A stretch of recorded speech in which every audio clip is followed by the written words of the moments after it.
What is up, y'all? One Piece, One Life here, and we need to talk about the new chapters. So this is going to be One Piece chapter reviews 1094 and 1095. Really quickly, in case people don't know, the way that I'm going to do chapter reviews on this channel is that instead of doing each week, because I'm only trying to do one, I only have the capacity to do one video per week for now. Instead of spending each week trying to do a chapter and another video, I'm going to compile all the chapters that have been put out before a break week. Then on the break week, like this week is, that's when I'm going to do a full review of everything that came out before then. So 1094, obviously we see the command hierarchy again.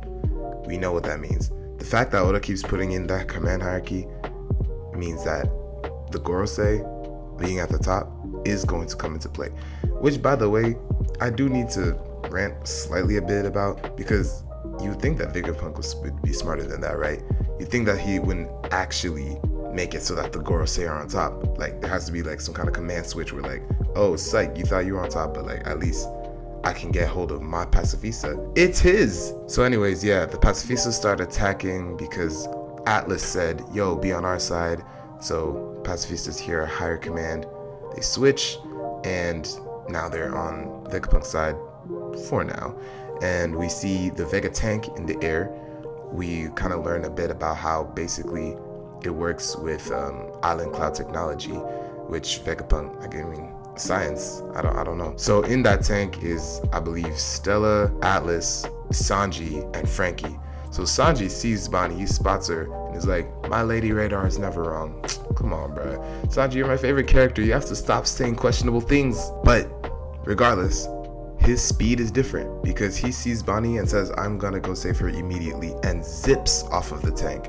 His speed now, with all of his German enhancements, done made no sense. Well, in any event, Bonnie is about to get attacked by some Marines, and then she does a kind of like twist thing and uses a new move called NDE, Near Death Experience.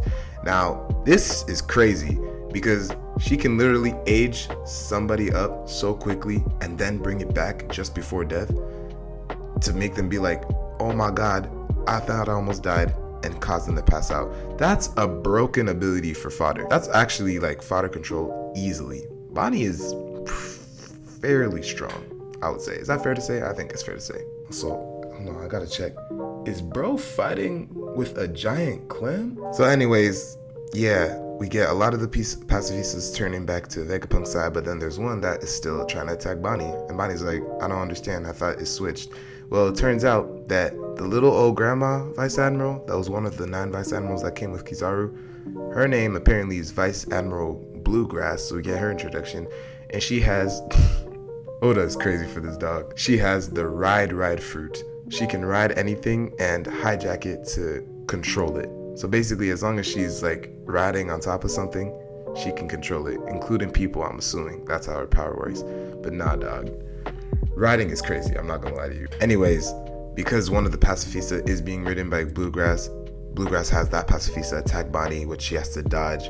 Then the other guy with the clam hammer, I'm just gonna call it a clammer.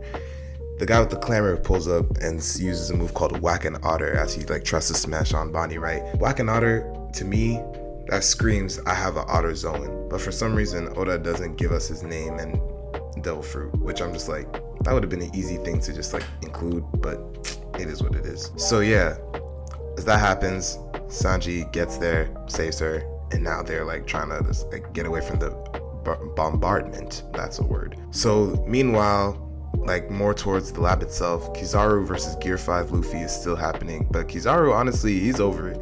Kizaru's like, I don't have time for this. I need to go. Which, I mean, one track mind, fair enough. Bro is just trying to do his job because he said everything else isn't important. He already made the checklist of what he needs to do and what he needs to save. So, to each their own, I guess, get your bag. But then, as Kizaru moves to leave, suddenly a massive presence is felt. Like everyone on the battlefield feels it, right? Luffy, Jinbei, Zoro, Lucci, Kizaru, everyone. It's like, what is this? And then I remember I was reading this and I thought, am I like reading Black Clover or something? Am I reading a different manga? Because this This is the farthest from One Piece I've ever gotten to in my life. A magic circle appears on the ground and Saturn rises up from it with what looks like Conqueror's Haki flashing all around it. And Saturn, as he comes out, looks like some kind of devil spider. So at first, I gotta pause because I'm just like, what is that? Is it, first of all, we need to figure out, is it a mythical zone? He has the awakened ribbon, so I'm guessing that is a mythical zone. But we also know that these guys work completely differently. To me, it'd be very interesting if they were part of like some sort of devil race, because in my story, One Piece Grand Journey, there is a devil race that I'm going to introduce a bit later, but it essentially has a lot to do with how the devil fruits themselves came to play, and that it's very important that there is a devil race of just like disgustingly powerful devils, essentially. By the way, RIP to bro who got his head blown off with a glance. That was tragic. And then Saturn just goofy, because why does he have like either six or eight spider legs and then is still with the cane? What is wrong with him? So in any event, him being here means obviously, like we said earlier, the pacifista's gonna turn. So he says that, and they do. He also says that like Marines of like below a certain rank cannot look at him, or else that popping head thing will happen. Yeah, it's just a crazy time. Then we see in the air above them, Luffy and Kizaru, their battle is seemingly coming to a close, with Luffy using a new move, Gum Gum Star Gun, which I think is just, he enlarges his bicep kind of, which I guess is gonna just make him stronger after coating his fist in Haki, whatever. Spinning around and then slamming Kizaru in the head. And Kizaru, as we're gonna see in the next chapter, cannot get up after that. He himself says so. So, Yonko over Admirals, I don't know. All I'm gonna say is, it is not looking good for anyone in the Marines not named Akainu. So then you got the end of the chapter, which is Frankie, Sanji, Bonnie, and the Vegapunks just all lying down on the ground after the Vega tank was like knocked out of the air, and Saturn is just lording over them. And then out of nowhere, Bonnie rushes up to Saturn after seeing them, stabs bro right in the chest, and apparently like we hear a flashback of what's being said, or like what she's remembering, in which we essentially are supposed to be getting that it is the Gorosei's fault that Kuma ended up becoming a cyborg. So yeah, then you have 1095 picking up right where 1094 left off. You have obviously the Marines of like lower ranks. They said, if you're not Rare or Vice Admiral or Kizaru, don't look, get away. And that's what they're doing. Then some of them note, yeah, what are those black lightning flashes? That's my question. Is that supposed to say that the Gorosei conquers Haki? Because if they do, the Gorosei has to be at least top 10. It won't make sense otherwise. These guys are being portrayed as Yonko level characters. We're about to see another extension of that. Now that I'm thinking about it, I may have to switch my end of year top 30 strongest list. So Bonnie stabs Saturn, right? And the Marines are all in a fret. Oh, we gotta take her out. How dare she attack Saturn? Saturn, just eyes glowing, just goes, hey yo, will y'all calm down please? If I wanted to be hurt, if I thought I'd actually get hurt, I'd have dodged. I'm him. The fact that I can tank this is because I knew it was weak.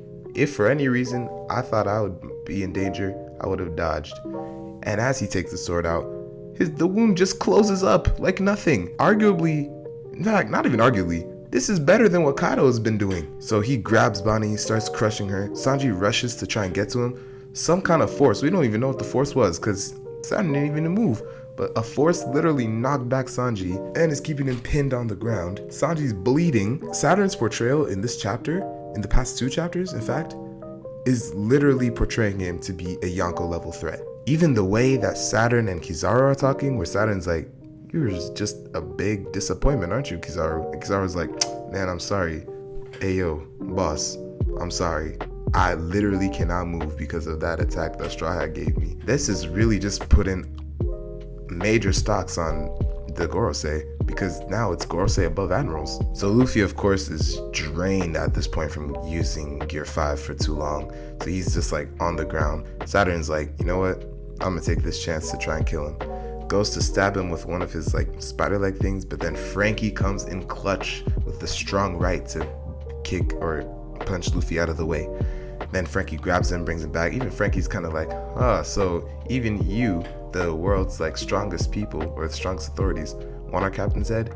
Yeah, that means that our captain's worth something. Which, I mean, to be fair, he is an emperor of the sea now. People need to start realizing that. So Saturn then goes on his whole spiel about, of course, like, you're all peons to me, you're all weak, I'm gonna kill you one by one in the order that'll be the most painful for the rest of you. Then Bonnie goes, you killed my father, like, typical shonen anime stuff. But then we get something very interesting, because we get the reveal of the Buccaneer race. Say, as Saturn tells them that Kuma was one of the last living members of such a race. So already here, we stop and wonder, like, Buccaneers, like, I love getting new races, because it's like, what could this be? Is this a mix of some other stuff? From what we'll see down the line in the chapter, it essentially seems like the Buccaneers are a mix of humans and giants, or like humans but with like some really strong giant blood in them, so they split off and became their own race, something like that. That's what I'm going with, just because that's what the chapter said, Also, did anyone else catch that we now know the 3 races that Big Mom didn't have in Toddland that she was talking about when she was on Onigashima? She said she didn't have 3 races. Now we all know them. One is the Giants, which we knew even before we knew of King. Then with King, we know that the second is the Lunarians, and now we know the third is the Buccaneers. So then everything looks like a really bad place, right? Like, nobody can move. Some kind of like almost reishi, like force kind of thing is forcing down everyone else. They can't move to help Bonnie. Gorosei Saturn lifting them up like this, like everybody take aim at her. It's like looking bad, like Bonnie's literally about to die. And this is when we get it, guys. This is it. This is when we start getting Kuma's flashback. Guys, I don't think people have been understanding how much this flashback has been anticipated within the community. I mean, I know JD Legend, Murphy, Tekken, everyone has been waiting for this backstory, because it's set to be, even from what I've seen this chapter and the earlier chapter, what we saw, I personally think that this is going to be the single best flashback in all of One Piece history. So yeah, Kuma's backstory is one of slavery, which, I mean, obviously we know where Oda is pulling this from, like from the real world. So also kind of a like sensitive topic, stuff like that, but we gonna talk about it. So 47 years ago in the Sorbet Kingdom is when Kuma was born, and we don't know his mom's name, but we do know his dad's name, and it's Bartholomew Clapp. Well, we know that Clapp at least is his first name. We don't know if the Bartholomew family name comes from the mom or dad or whatever, but it's irrelevant. Then, so as Kuma's born, we see Clapp and the doctor talking, the doctor who delivered Kuma, and he's telling them, yo, you know that you can't say anything about our race, right? The doctor's like, yeah, nah, don't worry, I'm not gonna tell anybody. I'm not wishing that on any of you, so you're gonna be good.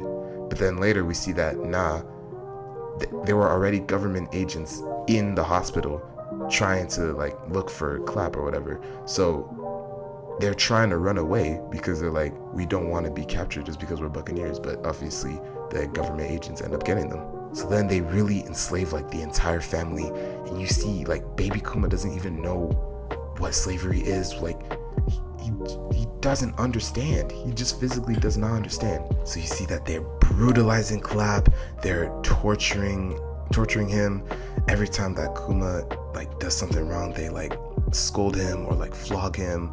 You see him like having to carry their stuff. Like, it's like, honestly, it is some pretty heavy stuff. Like, it was really tough to see, especially like me being a black man, like knowing the history of slavery. Obviously, it's just kind of a like, tough thing. And then the part of the chapter that actually like really got to me, like it actually really made me sad, kind of, was like when Clapp said, yo Kuma, I'm not gonna lie to you, your mom is dead and we need to be happy for her, because her dying is a better alternative to her continuing to live in this hell. That's heavy. But then of course Oda is so good at drawing everything together that there's the lore with Nika, right, where now Clapp is telling Kuma, don't worry about it, because if we do survive, we'll survive long enough that Nika, the warrior of liberation, is going to come and set us free. That's like amazing. Like, obviously Nika is perpetrating throughout all the slaves, right? It doesn't matter what race you are. If you're oppressed, Nika is coming to save you. But literally, as he's telling Kuma that, their master kills Clap right in front of Kuma's eyes. How despicable are the celestial dragons? For like, every time you think that they can do something that they like can't go any lower, Oda shows yes they can. So then you get a few years later, right? We shift to 38 years ago, and we get a scene shift. And guys, we're at God Valley. First of all, the fact that we're at God Valley is insane, because in case people didn't know, 38 years ago, that's the same year as the God Valley incident. So major pirates incoming? But nah, so the celestial dragons are there because these guys literally hunt down other people for sport. And we even see the king of the nation is taken out by a younger, what's this guy's name? Figureland Garling, Shanks' dad. Like, we even see, like, he looks like the spitting image of Shanks. Like, I'll be very surprised if he doesn't end up being Shanks' dad. But yeah, we see him just slash the king and be like, they say, Garling, you have 10,000 points minus from you now, even though you're the top runner. He said, I needed to do that, or else it wouldn't be fun for me. Huh?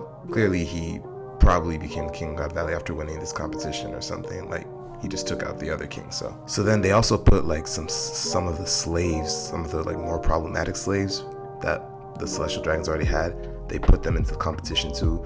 And we see that they caught Kuma, we see the moment that connected back to chapter 1074 when Bonnie first entered the paw room on the bubble, and we saw like that brief glimpse of like Kuma being brutalized, right? But then we get the introduction of two characters who are going to be very important moving forward. One of them is a slave named Ginny. The other is a slave that we know in the current day as Emporio Ivankov. So the chapter ends there with Ivankov and Ginny being like, you guys, like, yeah, Kuma, you're a slave, so you could cry about it, or you could choose life and fight. What do you want to do? And that's where the chapter ends with a break this week, right? So right off the bat, the fact that Kuma and Ivankov are both there has to tell me that, as slaves, has to tell me that Dragon has to pull up at some point, right? Like, for the three of them to be the founding members of the Revolutionary Army, that means that the three of them have some backstory in common, which I'm assuming is going to come to head out of God Valley. Also, this could happen if you are of the opinion that, or the belief, the theory that Dragon was a member of Roger's crew at some point, and maybe when the God Valley incident happened, that's where they all met up. So then you have Ginny. Now, question for y'all, is Ginny more likely to be Luffy's mom or Bonnie's mom? I am leaning more so towards Bonnie's mom. You have like the whole eating thing, which Bonnie is known for literally as the glutton, and also the fact that Oda said that Luffy's mom isn't gonna really be that important. So I'm like 70% towards this is Bonnie's mom, but I mean, who knows? There's always a chance. But then more so than that, guys, like I said before, 38 years ago is the same year as the God Valley incident. So does that mean this flashback is going to give us young Whitebeard, young Kaido, Shiki, Big Mom, Roger, Garp? Guys, in the next few chapters, we may actually see what Rock's D. Zebek looks like. Oda is really a genius for tying together Kuma's backstory and the Rock's flashback. Like, it's not a direction I could have seen coming, but it makes so much sense when you think about it. Guys, all I know is that I'm so excited for it. This break week can't go by fast enough. I'm so excited to see what comes of this. But yeah, guys, that's going to be it for the chapter review. Now, please, if you liked any of my ideas, anything I had to say, just, drop a like, subscribe to the page. We got a lot of things coming down, and share it around. Somebody really got to give Clap a Father of the Year award. All right, that's all for me for now. And remember, guys, always, one piece, one life.